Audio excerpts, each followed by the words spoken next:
Welcome to Bangla ভূত FM. আসসালামু আলাইকুম রহমতুল্লাহ। আপনাদের সকলকেই স্বাগতম জানাচ্ছি বাংলা ভূত এফএমের আরও একটি নতুন পর্বে। আপনারা শুনছেন পর্ব নাম্বার 32। সাথে আছি আমি RJ শিহাব। আপনারা দেখছেন বাংলা ভূত এফএম। আপনাদেরকে অনেক ঘটনায় শুনিয়েছি অনেক গা শিউরে ওঠার মতো লোমহর্ষক সব ঘটনা। শুনিয়েছি রহস্যের মায়াজালে ঘেরা সব অমীমাংসিত সকল অতৃপ্ত কাহিনী। শুনিয়েছি লোমহর্ষক হৃদয় ক্রন্দন সৃষ্টি করার মতো সব ঘটনা। তবে আজকে যে ঘটনাগুলো আপনাদেরকে শোনাবো, এই ঘটনাগুলো আপনাদের তো শোনানো দূরের কথা, আমরা নিজেরাই এই ধরনের কোনো ঘটনা এখনো পর্যন্ত শুনিনি। তো ঘটনাগুলো আপনারা শুনুন এবং প্রথম ঘটনাটি শোনার পরে আপনারা অনেকটা আঙ্গিকটা বুঝতে পারবেন এবং ঘটনাটা কোন স্রোতে যাবে সেটাও বুঝতে পারবেন। তো ইন্ট্রো অনেক হয়ে গেছে, ঘটনার দিকে চলে যাব। তার আগে বাংলা ভূত এফএম যদি নতুন হয়ে থাকে সাবস্ক্রাইব এবং ফলোটি করে দিবেন। চলে যাচ্ছি আজকের প্রথম ঘটনায়। ঘটনাটি যিনি লিখেছেন, তিনি যেভাবে লিখেছেন আমরা আপনাদেরকে ঠিক সেভাবেই পড়ে শোনাচ্ছি। লিখেছেন, আজকে যে ঘটনাটা আপনাদের সাথে শেয়ার করব সেটি আমার পরিবারের সদস্যদের সঙ্গে ঘটেছিল। তাহলে গল্পটা শুরু করা যাক। ঘটনা নাম্বার 1। আমার খালাতো বোন স্নেহার সাথে এই ঘটনাটা ঘটে। এবার মূল গল্পে আসা যাক। স্নেহা তখন সদ্য এসএসসি পরীক্ষা শেষ করেছে এবং সেই ছুটিতে গাজীপুর থেকে ঢাকায় বেড়াতে আসে। আমরা দুইজন মিলে হাসি ঠাট্টা দিন কাটিয়ে দিতাম। একদিন সকালে আম্মু আমাকে আর স্নেহাকে আমার আরেক খালামণির বাসায় নিয়ে যান। আমার আরেক খালামণি খুব ভালো রুকাইয়া করতেন এবং জিনের উপস্থিতি অনুভব করতে পারতেন। আমরা যখন খালামণির বাসায় যাই, উনি স্নেহার সাথে কথা বলার পর কথা বলার ধরন দেখি কিছুটা অনুমান করতে পারেন।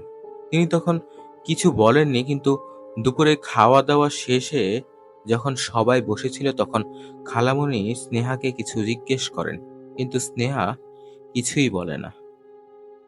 এরপর যখন খালামণি স্নেহাকে রুকাইয়া করতে শুরু করেন তখনই স্নেহা চিৎকার করে উঠে। খালামণি তখন জিজ্ঞেস করেন, আপনি কে?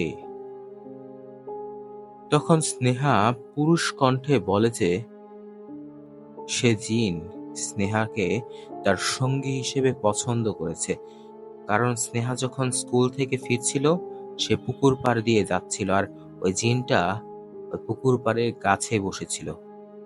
খালামণি স্নেহাকে রুকাইয়া পড়ে এবং একটি মাদুলি দেন যা গলায় বেঁধে রাখতে বলেন এবং 40 দিন কোনো মৃত বাড়ি বা সন্তান জন্ম হয়েছে এমন বাড়িতে যেতে নিষেধ করেন। আমাদের সেই 3 দিন খালামণির বাসায় থাকতে বলেন। এরপর কোনো সমস্যা হয়নি।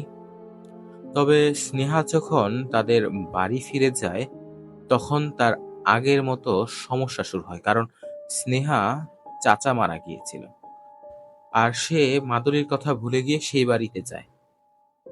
এই মাদুলির প্রভাব নষ্ট হয়ে যায়। এরপর যা ঘটেছিল তা স্নেহার ভাষ্য মতেই আপনাদেরকে বলছি। এক সন্ধ্যায় আমি পড়ছিলাম, হঠাৎ মনে হলো আমার ঘরের সামনে দিয়ে কেউ দৌড়ে চলে গেল। আমি মনের ভুল ভেবে পাত্তা দিইনি।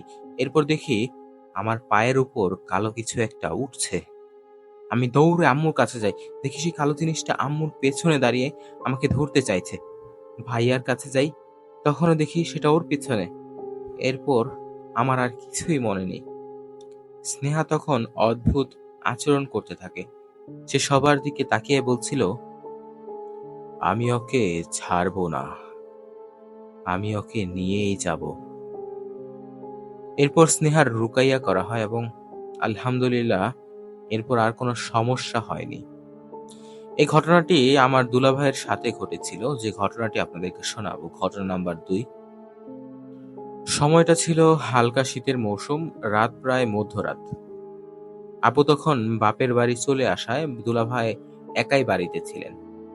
মধ্যরাতে হঠাৎ দুলাভাইয়ের ঘুম ভেঙে যায়, যেন কেউ ওনার গায়ে হাত ছুঁয়েছে। উনি দেখেন জানালার বাইরে কোনো কুচকুচে কালো লোমযুক্ত হাত জানালার গ্রিলের ও পাশ থেকে তাকে ছুঁয়ে দিয়েছে। জানালার বাইরে উনি একটা বড় আকৃতির বিকৃত চেহারা কিছু দেখতে পান, যার পুরো শরীর কালো লোমে ভরা। সে এক লাফে জানালার গ্রিল থেকে অন্য বাসার ছাদে চলে যায়। এরপর ফজরের আজান হওয়ায় তার আর কোনো ক্ষতি হয়নি। পরে হুজুর ডেকে আনা হয় এবং জানা যায় ওই জিনিসটা দুলাভাইয়ের বাসার সিঁড়ির নিচে অনেক বছর ধরে বসবাস করছে। রাতে দুলাভাই অন্ধকারে ওই জিনিসটার ছায়ায় পা দিয়েছিলেন, তাই সে রেগে গিয়েছে এবং তাকে আঘাত করেছে। এরপর পুরো ১ সপ্তাহ দুলাভাই জ্বরেই ভুগেছিলেন এবং এখনো সে জিনিসটা তাদের বাসায় সিঁড়ির নিচেই বসবাস করছে। ওই জায়গাটা বেড়া দিয়ে ঘেরা হয়েছে যাতে কেউ না যায়। এই ছিল দুলাভাইয়ের সাথে ঘটনা। এরপর আর দুলাভাইয়ের কোনো তেমন ক্ষতি হয়নি। তো ঘটনা নাম্বার ৩ শোনাচ্ছি। আরেকটি ঘটনা হয়েছে। এই ঘটনাটি ঘটে আমার সাথেই। যখন আমরা নতুন বাসায় আসি, তখন থেকে এই ঘটনাগুলো আমার সাথে ঘটতে শুরু করে। তাহলে মূল গল্পে আসা যাক। তখন আমরা নতুন বাসায় উঠেছি মাত্র ১ সপ্তাহ। আমাদের ৩ রুম। একটায় বাবা-মা ঘুমান, আরেকটায় আমি থাকি, আরেকটা ঘর ফাঁকাই থাকে। আমার আবার একটা বদঅভ্যাস আছে। নতুন কোনো জায়গায় গেলে সহজে ঘুম আসে না। এমনি একদিন রাতে আমার ঘুম আসছিল না, তাই আমি ফোন দেখছিলাম। হঠাৎ মনে হলো আমার দরজার সামনে কালো লম্বা ছায়া দাঁড়িয়ে আছে। ভালো করে দেখি না, কিছুই তো নেই। মনের ভুল ভেবে পাত্তা দিলাম না আর ঘুমিয়ে গেলাম। এরপর বিকালে আমার আম্মু আমার বোনের অসুস্থতার কারণে তাকে দেখতে যায়। আমার পরের দিন পরীক্ষা ছিল, তাই আমি বাসায় একা একা থেকে গেলাম। আমার ঘরের সামনে হলো রুম, তারপর রান্নাঘর, আর রুম থেকে রান্নাঘরটা স্পষ্টই দেখা যায়। পড়তে পড়তে কখন যে সন্ধ্যা হয়ে গেছে আমি বুঝতেই পারিনি। সন্ধ্যা হয়ে যাওয়ায় আমার হল রুমের লাইট অন করে দিলাম। অনেকক্ষণ পড়ার পর একটা বিরতি নিলাম এবং শোয়া হয়ে টিভি দেখছিলাম। হঠাৎ খেয়াল করলাম রান্নাঘরের দরজা বরাবর হুবহু আমি দাঁড়িয়ে আছি। ভালো করে খেয়াল করে দেখি সেটা আমার রূপে হলেও সেটা তো আসলে আমি না। সেটা আমার দিকে তাকিয়ে হাসছে। তার পাশেই আরেকটা কালো লম্বা ছায়া দাঁড়িয়ে আছে। তারপর ওরা দৌড়ে আমাদের অন্য ঘরে চলে যায়। আমি যখন চিৎকার করতে যাব, হঠাৎ আমার রূপের ওই জিনিসটা দৌড়ে এসে আমার গলা টিপে ধরে। আমি স্পষ্ট দেখতে পাচ্ছিলাম ওর চোখ দুটো লাল, আমার মুখ থেকে অদ্ভুত শব্দ বের হচ্ছিল। এরপর হঠাৎ দরজায় কেউ কড়া নাড়ে। বিফলে দেখি আমার বাবা বাইরে দাঁড়িয়ে আছে। তাড়াহুড়ো করে দরজা খুলে দেখি আমার বাবা দাঁড়িয়ে আছেন, কিন্তু উনি আমার দিকে তাকিয়ে হাসছেন কেন? তখন বুঝলাম এটা তো আমার বাবা না, এটা অন্য কেউ। আস্তে আস্তে সেই রূপ কালো ছায়ায় পরিবর্তিত হলো এবং আমাকে ধরতে আসলো। আমি চিৎকার করলাম। এরপর আমার আর কিছু মনে নেই। যখন আমি চিৎকার দিয়েছিলাম, তখন নিচের ফ্ল্যাটের আন্টি আমার চিৎকার শুনে উপরে আসেন। উনি দেখেন দরজার সামনে দিয়ে কেউ একজন দৌড়ে চলে গেছে। উনি আমাকে অজ্ঞান হয়ে পড়ে থাকতে দেখে আমার বাবা মাকে খবর দেন। আমার যখন জ্ঞান ফেরে আমি সব খুলে বলি। এরপর আমার বাবা ৩ বার বাসায় মিলাদ পড়ান। ছাদে কেউ দৌড়চ্ছে এরকম ঘটনা ঘটে থাকলেও তেমন আর কোনো সমস্যা হয়নি। কেউ কখনো কখনো দৌড়তে থাকে কিংবা ভারী কোনো জিনিস এক জায়গা থেকে টেনে নিয়ে অন্য জায়গায় নিয়ে যায়, এরকম সমস্যা হয়, কিন্তু বড় কোনো সমস্যা হয়নি। পরবর্তীতে বাড়িওয়ালা পুরো বিল্ডিংটা পুনরায় মিলাদ পড়ান এবং আমরা এখনো সেই বাসায় থাকি। আলহামদুলিল্লাহ, এখনো আর কোনো সমস্যা হয় না। এখন ঠিকই আছে সবকিছু। তো আরেকটি ঘটনা, ৪ নম্বর ঘটনা শোনাই। এই ঘটনাটি ঘটে স্নেহার বড় বোনের ছেলের মেয়ের সাথে এবং এটি স্নেহাদের বাসায় ঘটে। ওদের বাসাটি ২ ইউনিটের ছিল। এক পাশে ছিল drawing room, guest room, kitchen এবং ওয়াশরুম। আরেক পাশে ছিল স্নেহার রুম, দ্বিতীয় কিচেন, ওয়াশরুম এবং ছোট্ট একটা ঘর, যেটা আসলে কেউই থাকতো না। এই দুই পাশের মাঝে সরু একটা গলি ছিল। এবার মূল গল্পে আসা যাক। রুনা আপু মানে স্নেহার বড় বোন অনেকদিন পর বাপের বাড়ি বেড়াতে এসেছিলেন। সবার সাথে গল্প করতে করতে কখন যে ওনার ছেলে ঈশান অন্ধকার ঘরে চলে যায় কেউ তা খেয়ালই করেনি। এরপর রুনা আপু দেখলেন ঈশান কোথাও নেই।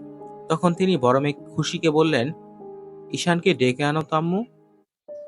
খুশি একা গিয়ে ভাইকে ডাকতে গেল, কিন্তু সে হঠাৎ দেখতে পেল একটা উলঙ্গ কুচকুচে কালো, যার চোখের মণি পর্যন্ত কালো, সেটি জানালায় উল্টো হয়ে ঝুলছে। এই দৃশ্য দেখে খুশি তো ভয়ে চিৎকার করে ওঠে। সবাই ছুটে এলো আর খুশি ভয়ে কাঁপতে কাঁপতে সবাইকে যা দেখেছে তা জানালো। তখন একজন হুজুর ডেকে আনা হয়। তিনি জানান, কেউ নাপাক অবস্থায় বাড়িতে প্রবেশ করেছে, যার ফলে বাড়ির সুরক্ষা নষ্ট হয়ে যায় এবং ওই খারাপ জিনিসটা প্রবেশ করার সুযোগ পায়। পরবর্তীতে বাড়িতে আবার মিলাদ পড়ানো হয় এবং এরপর আর কোনো সমস্যা হয়নি। তো এই শেষ ঘটনা শোনাচ্ছি। এই ঘটনাটি আমার আরেক খালামণির সাথে ঘটে, যিনি কুমিল্লায় থাকেন। ওনাদের বাড়িটি চারপাশে দেয়াল দিয়ে ঘেরা এবং উপরে টিনের চালা। বাড়ির দুটি রুমের একটিতে ওনার শাশুড়ি ও মেয়ে ইরা থাকে, আর একটিতে তিনি এবং আঙ্কেল থাকেন। আন্টির রুমে ফ্রিজ এবং তার পাশেই রান্নাঘর। এবার গল্পটা শুরু করা যাক। প্রতিদিন খাওয়া দাওয়ার পর আঙ্কেল নদীর ঘাটে হাঁটতে যান। কিছুক্ষণ পরে ফিরে আসেন। ওই দিনও এর ব্যতিক্রম হয়নি। আন্টি মাইগ্রেনের ব্যথা শুরু হয়, তাই তিনি ইরাকে বলেন আঙ্কেল ফিরে এলে যেন গেট খুলে দেয়। আন্টি অন্য রুমে আধশোয়া হয়ে শুয়ে আছেন আর দেখলেন রান্নাঘর থেকে খাটো আকৃতির একটা বাচ্চা ফ্রিজের সামনে দাঁড়িয়ে আছে। এই দৃশ্য দেখে আন্টি দূর পড়তে শুরু করেন এবং তখন ওই বাচ্চাটি এক লাফে বিছানায় উঠে এসে আন্টির গলা চেপে ধরে। আন্টি কোনোভাবে ছাড়া পেয়ে দৌড়ে ইরার ঘরের সামনে গিয়ে কাঁপতে কাঁপতে বলেন, আমাকে বাঁচাও, আমাকে বাঁচাও। এরপর আঙ্কেল এলে সবাইকে ঘটনা সবকিছু জানানো হয়। পরের দিন সকালে মসজিদের ইমাম এসে আন্টিকে রুকাইয়া করেন এবং রুকাইয়া চলাকালে ইমাম দেখতে পান আন্টির টেবিলে দুটো কদম ফুল রাখা আছে। জিজ্ঞাসা করলে আন্টি বলেন, বিকালে বাজার থেকে ফেরার সময় তিনি কদম গাছ থেকে দুটি ফুল নিয়ে এসেছিলেন। পরে জানা যায় সেই কদম গাছ থেকে ফুল ছিঁড়লে মানুষের ক্ষতি হতো। সেই গাছ থেকেই আন্টি ফুল এনেছিল, যার কারণে জিন তাকে আক্রমণ করেছে। এরপর রুকাইয়া পড়া হলে এরপর আর কোনো সমস্যা হয়নি। আসলে আমি এখনো পর্যন্ত আমার মাথায় ঢোকে না। ঘটনা তো অনেকের সাথেই ঘটে, এ ধরনের অনেক অকল্পনীয় এবং অ্যাবনর্মাল আনন্যাচারাল ঘটনা অনেকের সাথেই ঘটে। তবে কেন শুধু আমার পরিবারের লোকের সাথে? এমনকি একটা লোকও বাদ যায়নি পরিবারের থেকে যার সাথে ঘটনাটা ঘটেনি? এই প্রশ্নটা এখন আমার মাথায় রয়ে গেছে যে আমাদের সাথে কি এমন শত্রুতা যে আমাদের পরিবারের সকলের সাথে এরকম ঘটছে। তো যাই হোক, এই ঘটনা শোনার পর অনেকদিন পর্যন্ত আমি ভয়ে আর আন্টিদের বাসায় যাইনি। তবে পরে আন্টি আম্মুকে ফোন করে বলেন যে আমি যাচ্ছি না কেন, এবং আম্মু পরে আমাকে জোরে জোর করে আমি আরেকদিন আন্টিদের বাসায় গিয়েছিলাম। তারপর দেখি ওই এখন আর কোনো সমস্যা হচ্ছে না, তাই এরপর থেকে আমি আর রেগুলার হয়ে গেলাম।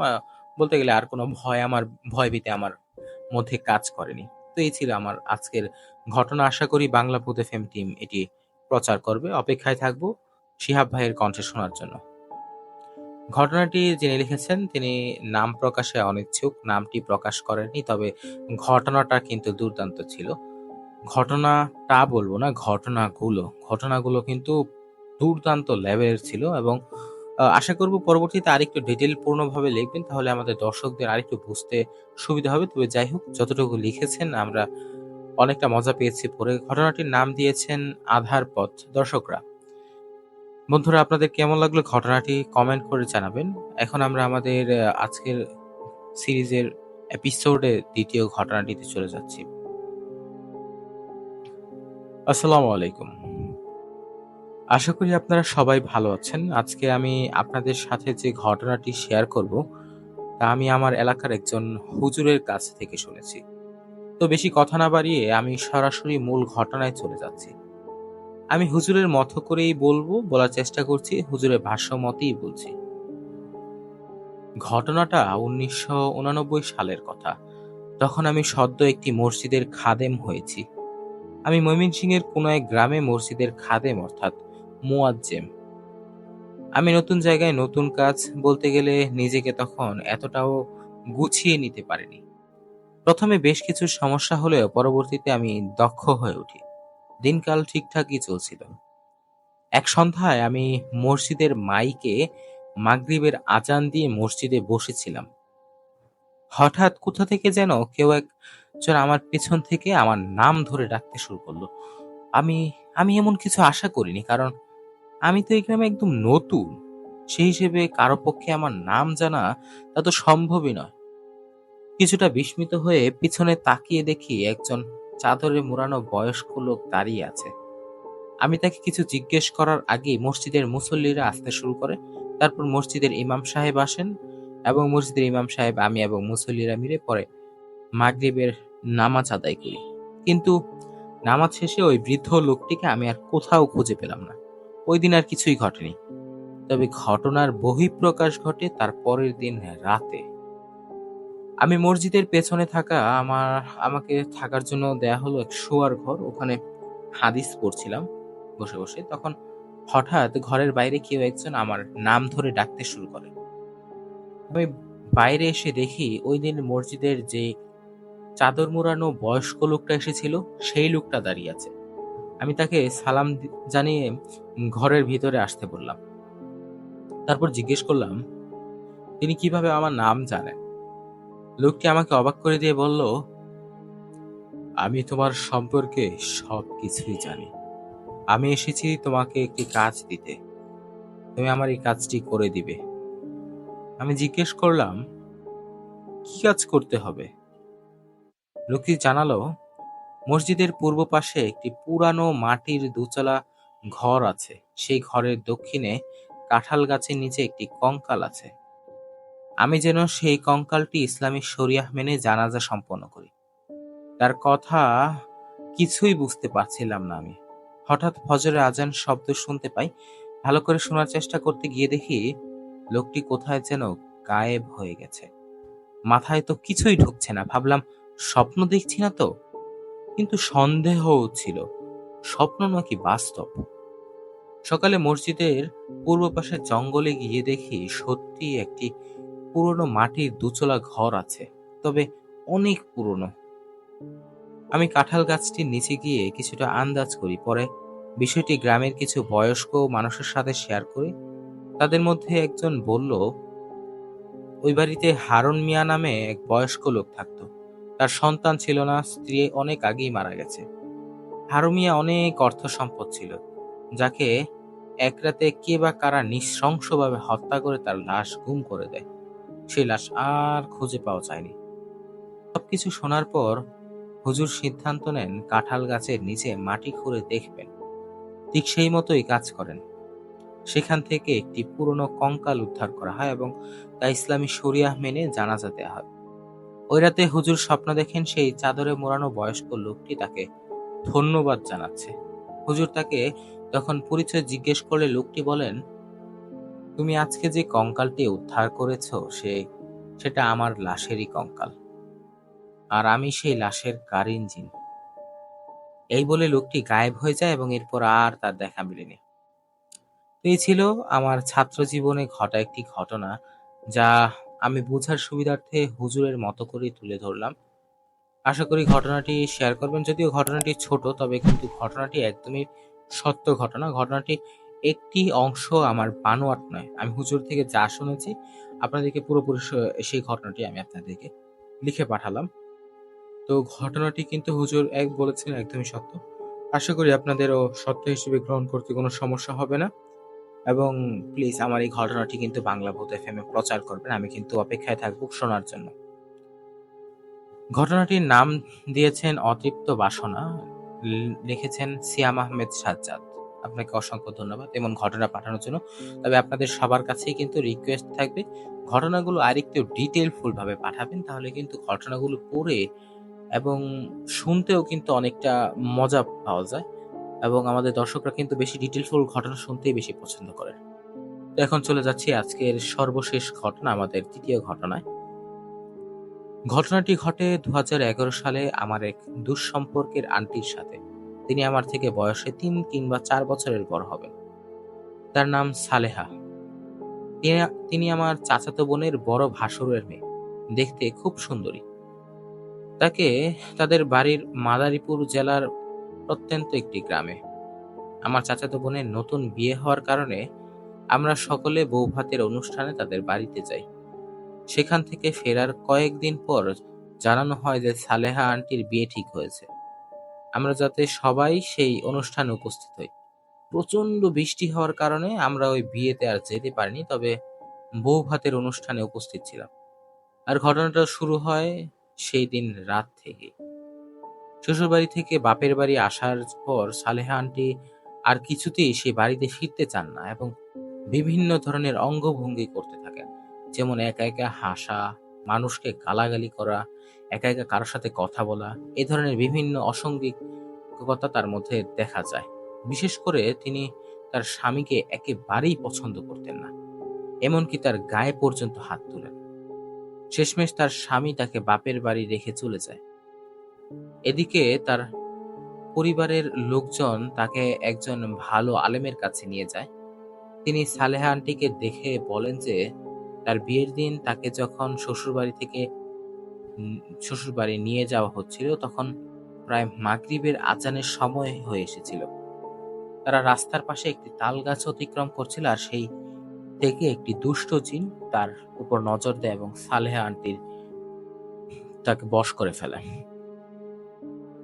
সে তার সঙ্গ নেয় এবং এখন তাকে নিয়ে এসব করাচ্ছে, যার জন্য তিনি তার স্বামীকে তো সহ্য করতে পারেন না।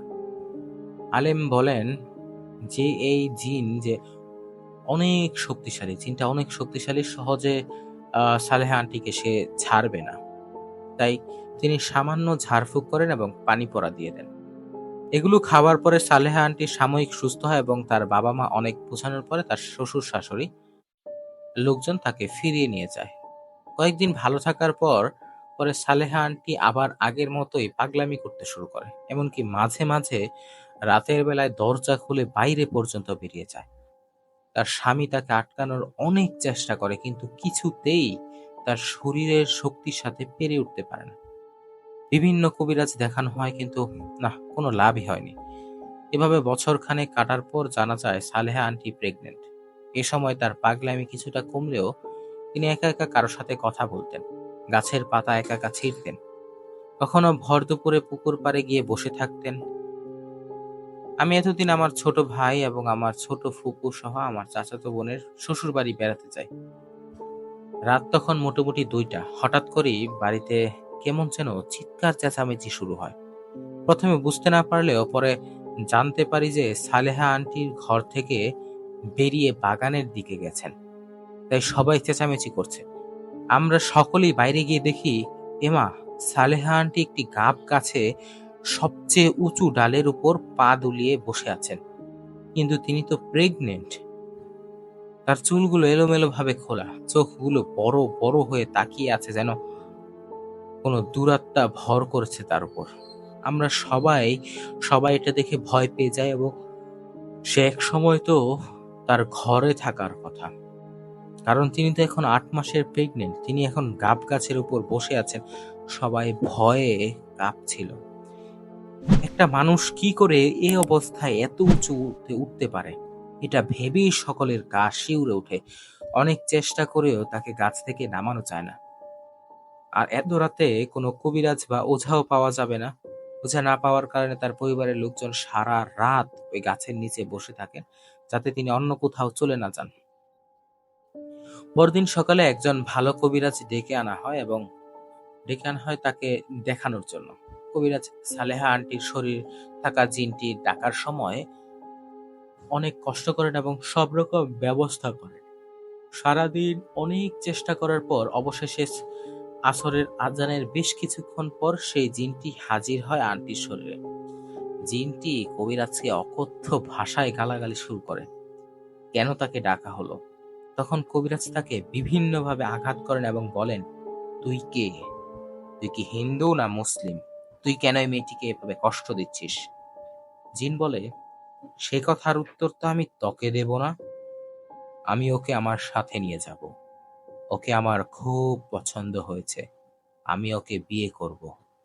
তবে কবিরাজ তো হাল ছাড়ার পাত্র নয়। তিনি বিভিন্নভাবে ওই জিনকে আঘাত করতে থাকেন। অবশেষে জিন তাকে জানায় যে সে একজন হিন্দু জিন। কবিরাজ বলেন, তোর জাত কি? জিন বলে, আমি কালী জাত। তখন কবিরাজ আরো বলেন, কেন তুই ওকে ধরেছিস? কেন এত কষ্ট দিচ্ছিস? জিন বলে, ওকে বউ সাজা অবস্থায় খুব সুন্দর লাগছিল। আর যাওয়ার সময় ও সেই তাল গাছের দিকে তাকিয়েছিল যে গাছে আমি বসা ছিলাম। আর তখনই আমি ওর শরীরে ভর করি। আমি ওকে ছাড়বো না, ওকে নিয়ে যাব। কবিরাজ তখন তাকে অনেক অনুরোধ করেন যাতে সে তার শরীর ছেড়ে দেয়, কারণ সে তখন মা হতে চলেছে। কিন্তু জিন তো নাছোড়বান্দা, সে কিছুতেই সালেহা আন্টিকে ছাড়বে না, প্রয়োজন আন্টিকে মেরে ফেলবে। এই বলেই সে নিজের শরীর দ্বারা আন্টিকে নিয়ন্ত্রণ করতে থাকে। আন্টি হঠাৎ করেই তার মাথা দেয়ালে বাড়ি দিতে শুরু করে। এরপর তার মাথা ফেটে রক্ত বের হতে শুরু করে। এ কি নৃশংস অবস্থা! এই অবস্থা থেকে কবিরাজ মশাই তার বাড়ির লোকজনকে বলেন, আমি আর কিছু করতে পারবো না। এর থেকে বেশি কিছু করতে গেলে আপনার মেয়ে কিন্তু বড় কোনো ক্ষতি হবে, এমনকি আমারও ক্ষতি হতে পারে। এ বলে কবিরাজ মশাই চলে যান এবং এরপর তার শ্বশুরবাড়ি থেকে লোকজন, তার স্বামী তাকে আর নিতে আসেনি। আ এখন তার ছেলে হয়েছে এবং ছেলের বয়স প্রায় ৬ বছরের মতো। ছেলে বড় হয়ে গিয়েছে, কিন্তু এখনো পর্যন্ত মাঝে, মাঝে সালেহা আন্টি পাগলামো শুরু করেন। মাঝে, মাঝে ছেলেকে মারতে যান। কি বলবো? সে জিনটি এখনো তার উপরেই ভর করে আছে এবং সালেহা আন্টিকে দিয়ে অনেক কিছু করান। তো এই ছিল নৃশংস ঘটনা। আপনাদের সকলের কাছেই আমার একটু অনুরোধ থাকবে, আমার সালেহা আন্টির জন্য কিন্তু আপনারা প্লিজ একটু দোয়া করবেন। দোয়ার মাধ্যমে কিন্তু অনেক কিছু হাসিল করা সম্ভব। দোয়ার মাধ্যমে মানুষ সুস্থতা অর্জন করা সম্ভব। তো বাংলা ভূত এফএম টিম যদি আমার এই ঘটনাটি শেয়ার করে, তাহলে দর্শকদের কাছে আমার একটি অনুরোধই থাকবে যে আপনারা প্লিজ আমার আন্টির জন্য দোয়া করবেন। সো হ্যাঁ, আপনার আন্টির জন্য আমরা আন্তরিকভাবে দোয়া করি এবং তার এই মর্মান্তিক ঘটনার জন্য আমরা আন্তরিকভাবে অনেক দুঃখিত এবং আমাদের হৃদয়ে ক্রন্দনের সৃষ্টি হয়েছে। আমরা দোয়া করি যে আপনার আন্টি যাতে তাড়াতাড়ি সুস্থ হয়ে যায়। তো ঘটনাটি লিখেছেন মরিয়ম সাবিহা। লেখকের নাম দিয়েছেন তার আন্টির নামই, যা হলো সালেহা।